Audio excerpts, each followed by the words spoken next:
Nah, kali ini kita akan membahas korelasi produk momen. Apa sih itu korelasi? Korelasi adalah istilah statistik yang menyatakan derajat hubungan linear atau searah bukan timbal balik antara dua variabel atau lebih. Sedangkan produk momen person adalah salah satu teknik korelasi yang kedua variabelnya berskala interval. Teknik analisis korelasi person produk momen adalah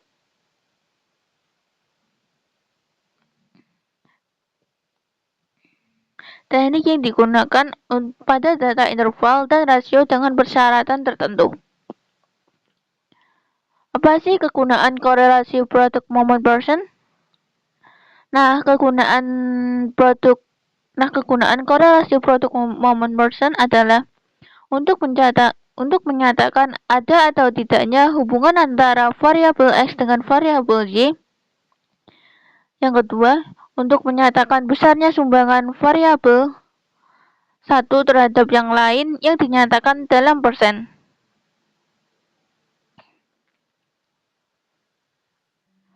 Rumus yang digunakan person product moment. Rumus yang digunakan adalah RXY N sigma XY dikurang dalam kurung sigma X dikali sigma Y dibagi dalam kurung kuadrat N sigma X pangkat 2 dikurangi sigma X pangkat 2 dikali N sigma Y pangkat 2 dikurangi dalam kurung sigma Y pangkat 2. R sama dengan percent R correlation coefficient dan N sebagai jumlah sampel. Nilai R terbesar adalah +1 dan nilai R terkecil adalah -1. R sama dengan +1 menunjukkan hubungan positif sempurna, sedangkan R sama dengan -1 menunjukkan hubungan negatif sempurna. R tidak mempunyai satuan atau dimensi. Tanda plus atau minus hanya menunjukkan arah. Untuk menyatakan besar atau kecilnya sumbangan variabel X terhadap Y dapat ditentukan dengan rumus koefisien determinan. KB sama dengan R pangkat 2 kali 100%. Dengan keterangan sebagai berikut, KB sebagai nilai koefisien determinan dan R sebagai nilai koefisien korelasi. Pengujian lanjutan yaitu uji signifikansi yang berfungsi apabila peneliti ingin mencari makna hubungan variabel X terhadap Y, maka hasil korelasi person product moment tersebut diuji dengan uji signifikansi dengan rumus sebagai berikut. T sama dengan R kuadrat N kurangi 2 dibagi kuadrat 1N kurangi R pangkat 2. Dengan keterangan sebagai berikut. T hitung disimbolkan dengan nilai T, R nilai koefisien korelasi, dan N jumlah sampel. Kita lihat contoh soal kedua, yaitu hubungan antara nilai penjualan dengan biaya promosi. Kita bisa lihat caranya itu C sebagai nilai penjualan dan X sebagai biaya promosi. Untuk mencari XY, kita akan tinggal kaliin aja. Angka 20 kali 64 gitu kayak terus 16 kali 61, pokoknya yang di X, yang di biaya promosi dikali dengan nilai penjualan. Kalau kita cari X2, X pangkat 2, angka yang ada di biaya promosi itu tinggal dipangkat 2, kayak 20 pangkat 2, 16 pangkat 2, 34 pangkat 2. Yang Z pangkat 2, angka-angka yang ada di nilai penjualan atau Z, kita tinggal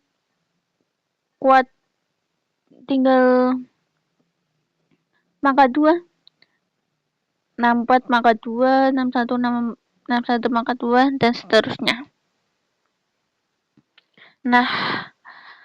Penyelesaiannya, pertama kita mesti cari R hitungnya. Seperti yang sudah dijelaskan, masukkan rumusnya terlebih dahulu.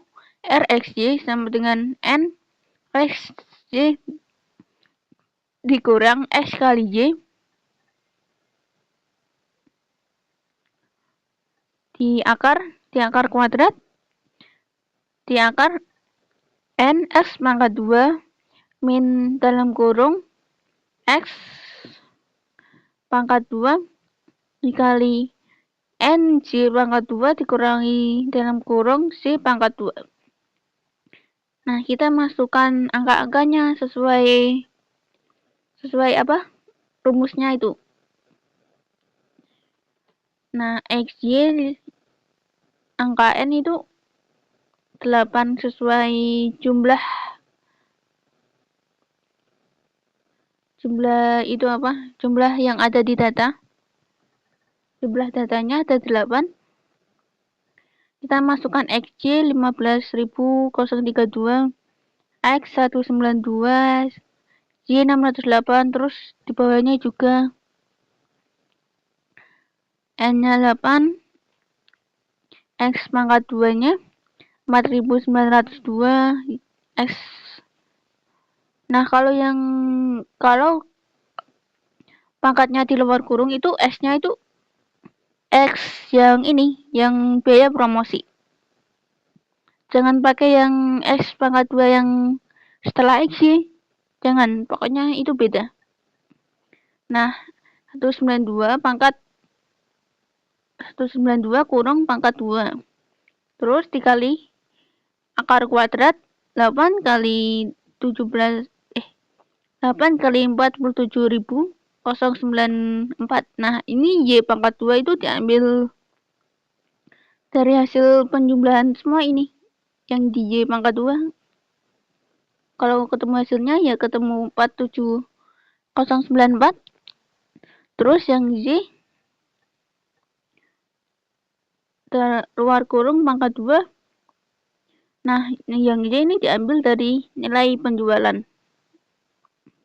Nah, dihitung terus nanti ketemu 0,86.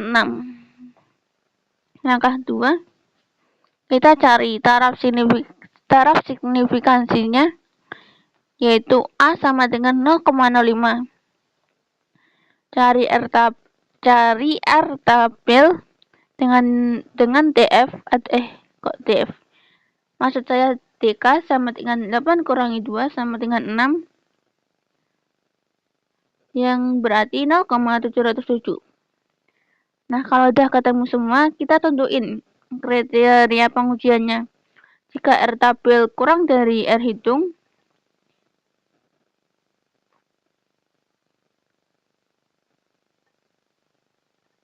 nah kita tentuin kriteria pengujiannya. Jika R tabel kurang dari R hitung, kurang dari R tabel, maka HO diterima. Nah, kita bandingin R hitung dengan R tabelnya. Nah, karena R hitungnya 0,86 lebih dari R tabelnya 0,707, maka H0-nya ditolak. Nah, kesimpulan yang didapat itu terdapat hubungan yang positif dan signifikansi antara variabel biaya promosi dengan nilai penjualan.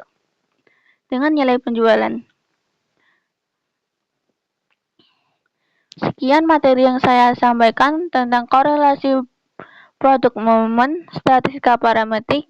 Apabila ada kesalahan atau kurang dalam penyampaian materi, mohon dimaafkan. Wassalamualaikum warahmatullahi wabarakatuh. Contoh soalnya itu pertama, dalam sebuah survei bimbel matematika untuk mengetahui antara apakah nilai matematika berpengaruh terhadap nilai fisika, siswa dengan X sebagai nilai matematika dan Y sebagai nilai fisika. Maka tabel dari nilai-nilai tersebut adalah sebagai berikut. Dengan X yang pertama terdiri dari 100, 87, 80, 87, 85, 70, 87, 65, 72, 56, 89, 90, 43, 55, 60, 62. Dan yuk berikut nilai-nilainya adalah yang pertama ada 90, kedua ada 45, ketiga ada 65, terus kemudian 76, 41, 78, 60, 67, 65, 28, 78, 98, 100, 87, 76, 52.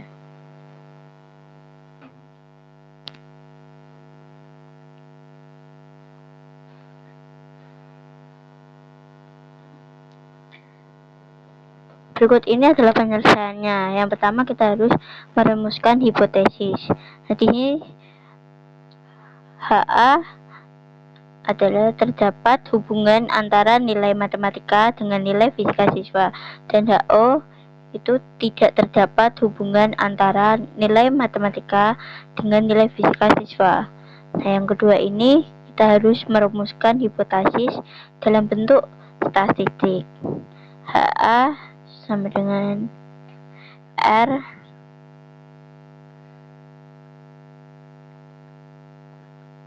kurang lebih 0 dan HO sama dengan R sama dengan 0. Nah, yang ketiga ini penyelesaiannya kita akan membuat tabel pembantu.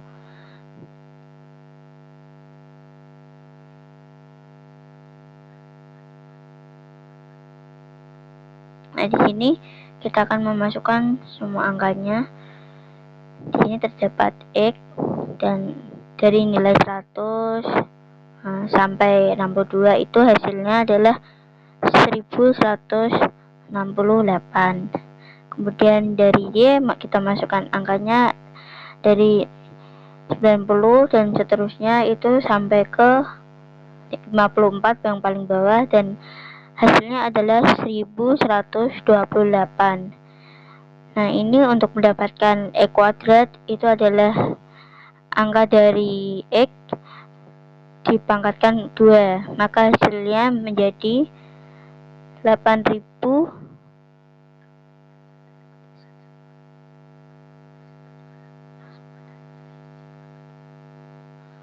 Maka hasilnya adalah 89.116.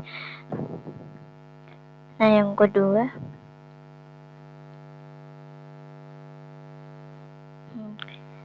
dan yang kedua ada Y kuadrat, itu juga hasilnya ada 60, hasilnya ada 86.800, dan kemudian hasil dari XY adalah 82.730. Nah, di sini yang keempat kita harus menentukan R, yaitu koefisien korelasi. Nah, di sini R sama dengan dalam kurung N dikali dalam kurung sigma XY dikurangi dalam kurung sigma X dikalikan dalam kurung sigma Y. Nah, dibagi akar dari dalam kurung N dikali sigma X kuadrat dikurangi dalam kurung sigma X dikuadratkan, kemudian dikalikan dengan N dikalikan sigma Y kuadrat dikurangi dalam kurung sigma Y dikuadratkan. Kemudian hasilnya, kemudian kita harus memasukkan semua angka-angka tersebut sesuai dengan rumus yang di atas. Maka R sama dengan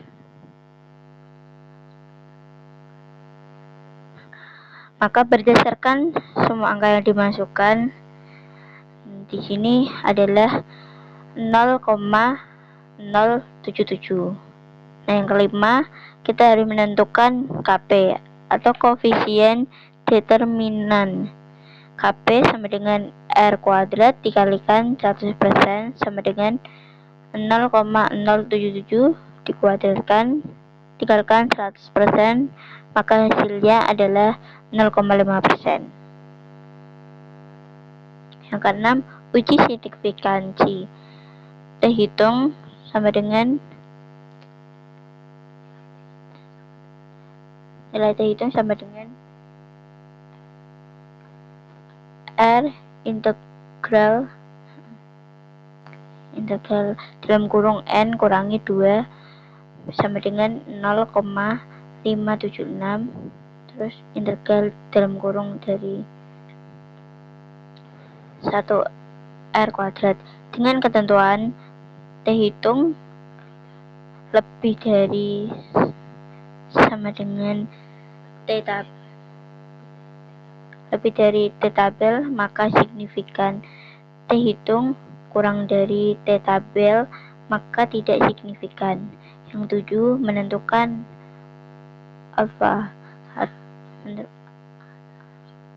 A atau taraf signifikan dengan dB sama dengan N kurangi 2.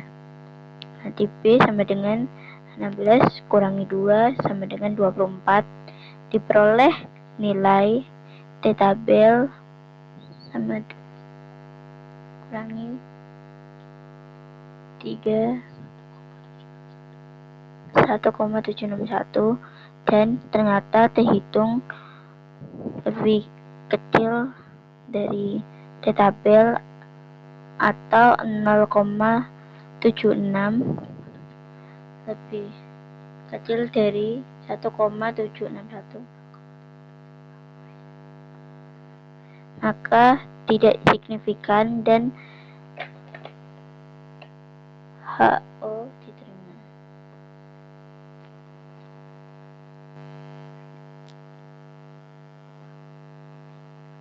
Maka tidak signifikan dan H0 diterima. Baik, saya akan melanjutkan contoh soal berikutnya. Berikut ini merupakan data perusahaan mengenai harga permintaan suatu komoditi X dan harga rata-rata suatu komoditi Y. Disajikan dalam tabel berikut. X 178, 224, 160, 315, 229, 250, 181, 306, 257, 300, Y 105, 105, 130, 130, 130, 150, 150, 170, 170, 180. Hitunglah koefisien korelasi pada kasus tersebut dan bagaimana arti dari hasil koefisien korelasi yang didapat. Berikut hasil perhitungan tabel untuk mendapatkan nilai total dari data tersebut. Untuk menghitung X kuadrat, X 178 dikuadratkan menjadi 31.684. Begitu dengan data selanjutnya. Untuk yang Y kuadrat, 105 dikuadratkan menjadi 1125. Begitu juga dengan data-data selanjutnya. XY 178 dikali 105 sama dengan 18.690. Begitu juga dengan data selanjutnya untuk menghitung. Dengan memasukkan nilai total dari semua variabel pada tabel dan jumlah data ke dalam rumus korelasi persen produk momen, maka didapat hasil sebagai berikut. Dengan rumus R, N sigma NI sama dengan 1, X, I, Y, I dikurangi sigma NI sama dengan 1, X, I, sigma NI sama dengan 1, Y, I. Akar dalam kurung N sigma NI sama dengan 1, X kuadrat I dikurangi dalam kurung sigma N I sama dengan 1 XI tutup kurung dikuadratkan dalam kurung N sigma N I sama dengan 1 Y kuadrat I dikurangi dalam kurung sigma N I sama dengan 1 Y I tutup kurung kuadrat tutup kurung.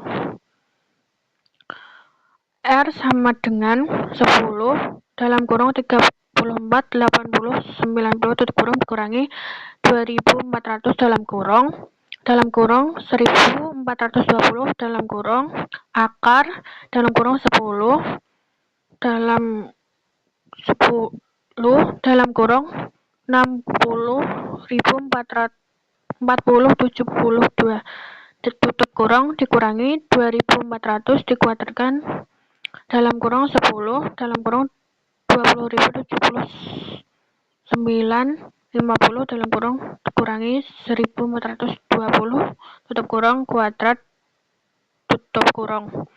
R sama dengan 0,5477 maka nilai koefisien korelasi person produk momennya adalah 0,5477. Bagaimana interpretasi arti dari hasil koefisien korelasi person produk momen pada kasus tersebut? Koefisien korelasi antara permintaan suatu komoditi dengan harga rata-rata komoditi sebesar 0,5477 dengan hubungan antara permintaan suatu komoditi dengan harga rata-rata komoditi memiliki tingkat hubungan yang menengah, sehingga terkadang apabila ditambahkan permintaan suatu komoditi maka akan mempengaruhi peningkatan harga rata-rata suatu komoditi. Apabila diturunkan permintaan suatu komoditi maka akan mempengaruhi penurunan harga rata-rata suatu komoditi. Dapat juga dibalik interpretasinya, apabila ditambahkan harga rata-rata suatu komoditi maka akan mempengaruhi peningkatan permintaan suatu komoditi. Apabila diturunkan harga rata-rata suatu komoditi maka akan mempengaruhi permintaan suatu komoditi. Cukup sekian dari saya contoh soal tersebut. Wassalamualaikum warahmatullahi wabarakatuh.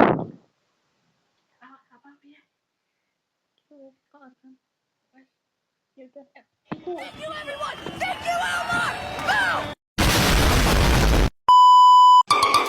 Go!